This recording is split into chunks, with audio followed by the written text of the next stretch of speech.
بسم اللہ الرحمن الرحیم، السلام علیکم۔ آج ہمارے ساتھ اسٹوڈیو میں ڈاکٹر عطا اللہ دین پوری موجود ہیں۔ یہ جنرل سیکرٹری لبریشن لیگ ضلع حویلی کوہٹا آزاد ریاست جموں کشمیر سے تعلق رکھتے ہیں۔ ان سے بات کرتے ہیں جموں کشمیر کے حوالے سے اور مختلف جو سوالات لوگوں کے ذہن میں ہیں اور ہمارے ذہن میں بھی ہیں، ان سے ان پہ تبادلہ خیال کریں گے کہ پاکستان کی حکومت ریاست جموں کشمیر میں کتنی مداخلت کرتی ہے۔ 15ویں ترمیم کے حوالے سے بات کریں گے اور نظریہ خورشید کے بارے میں بات کریں گے کہ یہ نظریہ خورشید آخر ہے کیا۔ تو السلام علیکم سر۔ وعلیکم السلام۔ سب سے پہلے آپ کا بہت بہت شکریہ کہ آپ نے وقت نکالا اور اسٹوڈیو میں تشریف لائے۔ آپ کا بہت شکریہ کہ آپ نے ہمیں وقت دیا اور بولنے کا موقع دیا، جزاک اللہ۔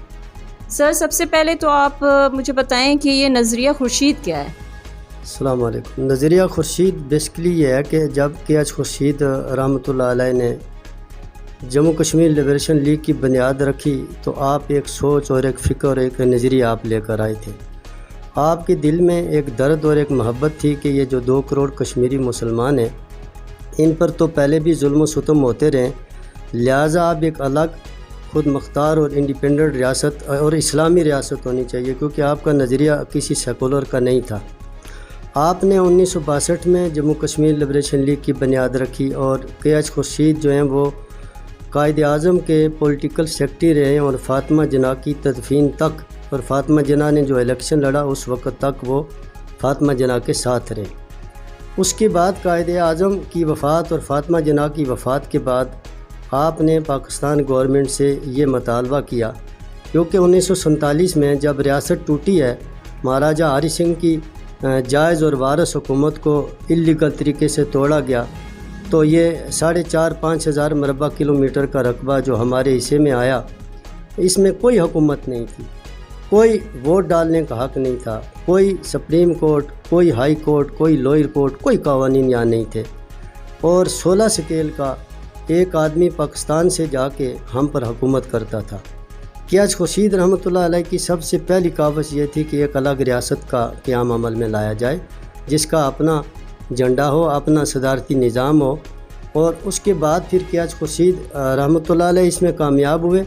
آپ آزاد کشمیر کے پہلے آئینی صدر منتخب ہوئے، اور اس کے بعد آپ نے آزاد کشمیر میں بلدیاتی نظام لایا، آپ نے آزاد کشمیر میں سپریم کورٹ بنائی، ہائی کورٹ بنائی، لوئر کورٹ، یہ قانون اساس اسمبلی اور صدارتی نظام آپ لائے، اور سب سے پہلے بلدیاتی نظام جب آپ لے کر آئے تو مقبول بٹ شہید رحمۃ اللہ علیہ نے مظفر آباد سے بی ٹی ممبر کا الیکشن بھی لڑا، اور اس طرح کشمیریوں کو ووٹ ڈالنے کا حق ملا، کشمیریوں کی سوچ فکر میں تقویت ملی ان کو، اور اس طرح کے ایچ خورشید رحمۃ اللہ علیہ یہ چاہتے تھے، ان کا مطالبہ تھا پاکستان سے کہ آپ آزاد کشمیر اور گلگت بلتستان کو بلا کے ایک ریاست ملا کر کے ایک حکومت بنائیں، اور اس حکومت کو سب سے پہلے جو ہے وہ پاکستان تسلیم کرے، اور مسئلہ کشمیر جو ہے وہ کشمیریوں کو دے دیا جائے۔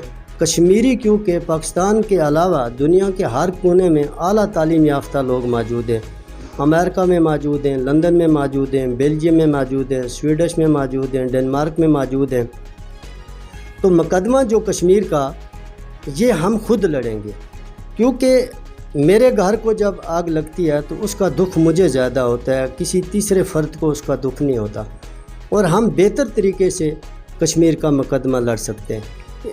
اگر ہم یہ سمجھتے ہیں کہ اگر 71 میں آپ نے ایک لڑائی لڑی انڈیا پاکستان نے، اس میں کتنی کامیابی انڈیا کو ہوئی، کتنی پاکستان کو ہوئی، اس میں ہم نہیں جانا چاہتے، لیکن 72 میں انہوں نے شملہ معاہدہ کر کے اندرا گاندھی کے ساتھ ساز باز کر کے 2 فریقی مسئلہ کشمیریوں کو بنایا، جبکہ کشمیریوں کا جو اصل وارث تھے ان کو اس مسئلے میں شامل ہی نہیں کیا۔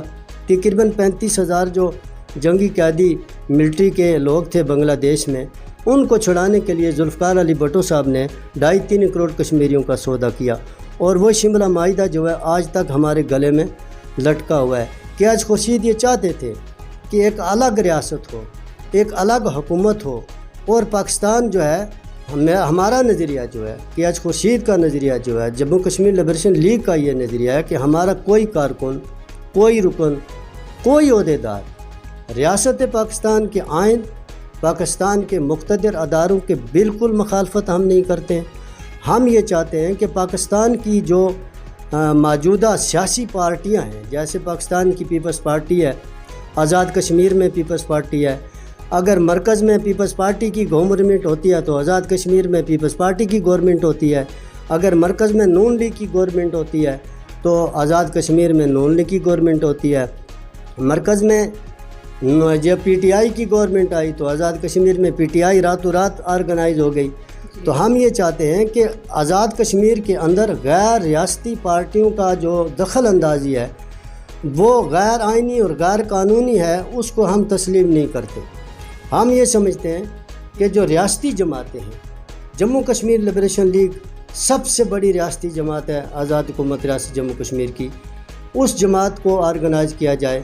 اس جماعت نے پہلے 2 بار گورنمنٹ کیا ہے، صدر رہے، اپوزیشن میں رہے۔ اس طرح مسلم کانفرنس وہ بھی اپنے آپ کو غیر ریاستی جماعت کہتی ہے، لیکن ان کے نظریہ جو ہے وہ اس نظریے سے ہم اختلاف رکھتے ہیں۔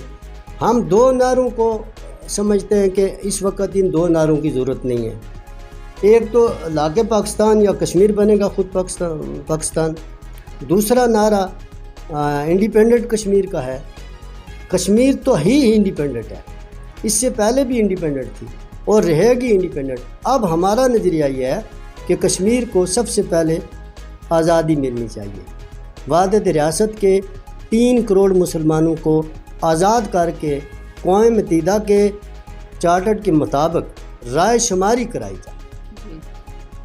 سر، آپ نے لبریشن لیگ کے قیام کے بارے میں ہمیں بتایا، اب اس کی موجودہ صورتحال کیسی ہے اور اس کا مستقبل آپ کتنا روشن دیکھتے ہیں، اس پہ ذرا بتائیں۔ اس وقت جموں کشمیر لبریشن لیگ کے جو صدر وجید ملک صاحب انتقال کر گئے نا، تو خواجہ منظور قادر ایڈوکیٹ اس وقت ہمارے پاس 6 ممبر ٹوٹل، لیکن میں سمجھتا ہوں کہ خواجہ منظور قادر صاحب کی اتنی محنت اور اتنی محبت اور اتنی کاوشیں کہ ابھی ہمارے پاس تقریباً 100 مجلس عاملہ بنی ہے۔ اور اسی وقت ہم نے بڑا اجرت میں فیصلہ کیا، ہم نے اسلام آباد میں اجلاس بلایا 2021 میں، جب یہ صدر بنے تو ہم نے 13 امیدوار جو اسمبلی کو ٹکٹ دیا پورے آزاد کشمیر کے لیے، اور انشاءاللہ ہمیں 400 ووٹ ملا، 200 ووٹ ملا، لیکن ہمیں کامیابی ملی، اور انشاءاللہ آئندہ لبریشن لیگ کا مستقبل جو ہے وہ روشن ہے۔ اور لبریشن لیگ ہی ایک جماعت ہے جو مسئلہ کشمیر کو حل کرے گی، لبریشن لیگ ہی ایک جماعت ہے جو 3 کروڑ کشمیری مسلمانوں کی نمائندگی کر رہی ہے اور کرتی رہے گی۔ آپ کے علاقے کے مسائل کیا ہیں، یعنی تعلیم کے حوالے سے، صحت کے حوالے سے کیا مسائل ہیں، ان کے بارے میں آپ بات کریں کہ کتنے کے حل ہو رہے ہیں اور کتنے کی ضرورت ہے، مزید توجہ کی ضرورت ہے؟ بہت شکریہ، آپ نے میرے ضلع کے حوالے سے مجھ سے سوال کیا، مجھے خوشی ہو جائے۔ میں جس اسکول میں نے پڑھا تھا پرائمری میں، ابھی میں 50-55 سال کا ہو چکا ہوں، لیکن میرا اسکول پرائمری اسی طرح ہے۔ میرا جو ضلع ہے اس کے اندر ان گنت مسائل ہیں، وہاں پر ہیلتھ کا نظام بالکل پورا نہیں ہے، ایجوکیشن کا نظام نہیں ہے، روڈس کا نظام نہیں ہے۔ اس کے علاوہ بچیوں کے لیے تعلیمی نظام میں بہت پرابلم ہے۔ مثلا میرے علاقہ ضلع حالن جنوبی سے اگر ہم ہوتا شہر میں بچی کو اکیلا بھیج ہی نہیں سکتے، 5 کلومیٹر کا سفر ہے۔ جب تک ہمارے پاس جو تعلیمی مسائل ہیں اور صحت کے، ہمارا ہاسپٹل PHO بنا ہوا ہے، اس میں نہ ہونے کے برابر ڈاکٹر ہے، وہاں کے لڑکی کے مسائل ہیں، وہاں کے نمونیا کے مسائل ہیں۔ اس کے علاوہ میرے ضلع حویلی کے جو قبائلی ایریے ہیں اس میں بیڈی آتے ہیں، اس میں کالا مولا ہے، اس میں تین مزدار ہے، اس میں فتح پور ہے۔ وہاں جب برف پڑتی ہے تقریباً 6 فٹ برف پڑتی ہے، اور 3-4 مہینے کے لیے وہ لوگ شہر سے منقطع ہو جاتے ہیں، اور وہاں کوئی کسی قسم کا نظام ہے، تعلیم بند ہو جاتا ہے، صحت کا نظام نہیں ہوتا، وہاں ہزاروں بچے جو ہیں وہ نمونیا کی شکایت میں مر جاتے ہیں، اور عورتیں مر جاتی ہیں، کیونکہ وہاں آپ لا ہی نہیں سکتے اس کو، اتنی برف کے اندر راستے ہی نہیں ہوتا لانے کا۔ لیکن اس کے علاوہ ہمارے پاس یونیورسٹی نہیں ہے، ابھی ہمارے پاس کیمپس ہے یونیورسٹی کا، لیکن ہماری اپنی یونیورسٹی نہیں ہے۔ روڈس کا بہت خستہ حال ہے، دور دراز کے علاقوں میں جو روڈ ہے وہ نہیں ہے۔ دوسری بات یہ کہ وہاں انصاف کی فراہمی میں انتظامیہ جو ہے وہ بالکل ناکام ہے۔ ابھی کچھ دن پہلے وہاں ایک علاقہ ہے پلا گکھنا، میرے ڈسٹرکٹ کا یہ علاقہ ہے، وہاں ایک خاتون کو اغوا کر کے اس کو قتل کر دیا جاتا ہے۔ ابھی تک اس کے قاتلوں کے بارے میں پولیس ناکام ہے، انویسٹیگیشن میں کسی کو گرفتار نہیں کر سکتی۔ جو لوگ انہوں نے گرفتار کیے ہیں ان کا تو کوئی بل واسطہ یا بلا واسطہ اس قتل سے کوئی تعلق ہی نہیں ہے۔ اس کے علاوہ ضلع حویلی کے ایک سید مقصود کاظمی جو ہے ان کو راولہ کوٹ پولیس نے بلا کے تھانے کے اندر اس کو رات کو قتل کر کے صبح اس کو گاڑی جو ہے وہ سی ایم ایچ راولہ کوٹ میں چھوڑ کے اور پولیس حراست کے اندر قتل ہوا ہے۔